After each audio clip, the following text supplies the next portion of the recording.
for this discussion is Article 9 of the Constitution. English version. So, let's talk about Article 9 of the Constitution, the one that decides not to go to war and not to have military forces. Public opinion seems pretty split, right? Yeah, that's right. One side says, thanks to Article 9, we haven't gotten dragged into wars, so we should keep it as is. The other view is, Article 9 is a hindrance, and we can't fully defend our country in an emergency, so it needs to be reviewed. Got it. What about how the Japanese Constitution came to be in the first place? The Japanese Constitution was actually enacted quickly after the war, under the strong initiative of GHQ. So, it was created by the Allied powers while Japan's sovereignty was restricted as a defeated nation. I see. Then, what's the world's view on Article 9? Its thorough pacifism and emphasis on international cooperation are highly regarded globally. Plus, when the PKO Cooperation Law was established in the 1990s, allowing the dispatch of the self-defense forces to conflict zones, it showed we could adapt flexibly through laws and constitutional interpretation, without even having to amend the Constitution.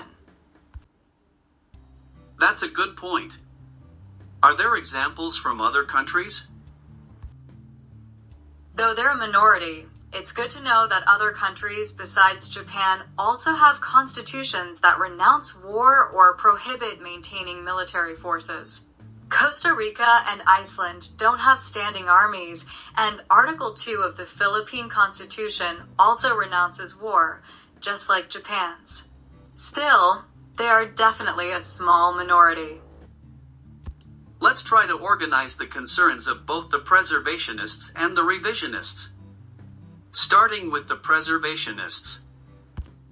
Their concern is that if the SDF gets explicitly defined as a military through an amendment, Japan would be compelled to respond to international demands for combat participation.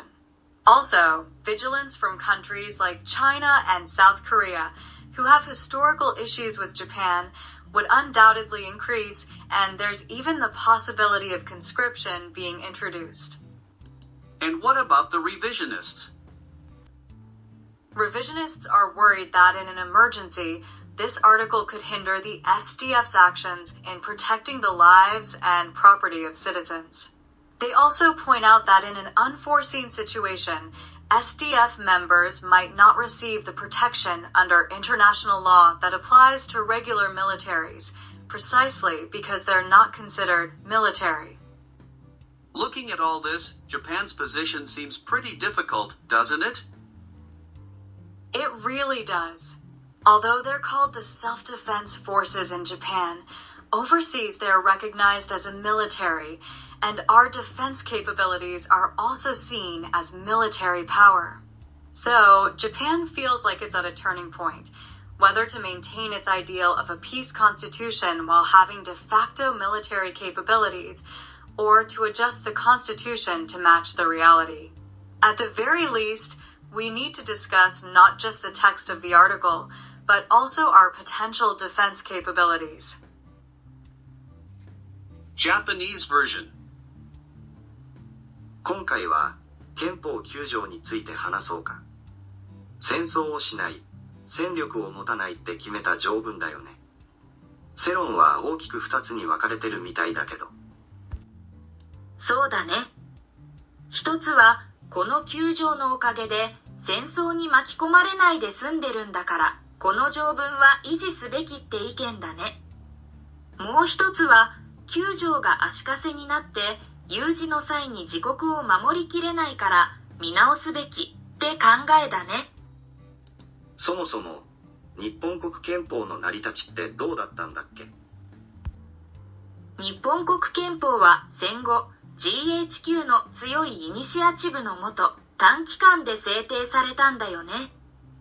つまり敗戦国として日本の主権が制限された状態で戦勝国によって作られたものなんだ。なるほどね。じゃあ、9条に対する世界の評価はどうなんだろう。徹底した平和主義と国際協調主義を謳っている点は、世界的に高く評価されているみたいだね。あと、1990年代に PKO 協力法が成立して、紛争地への自衛隊派遣が可能になったことで、憲法改正までしなくても法律や憲法解釈で柔軟に対応できることが分かったよね。確かにそうだね。他の国の事例とかもあるのかな。少数派ではあるものの、日本以外にも戦争放棄や戦力不保持を謳う憲法を持つ国があるのは知っておいていいと思うな。コスタリカやアイスランドは常備軍を持ってないし、フィリピンの憲法第2条も日本国憲法と同じように戦争放棄を謳っているね。とは言ってもかなりの少数派だけどね。護憲と改憲、それぞれの懸念を整理してみようか。まずは護憲派から。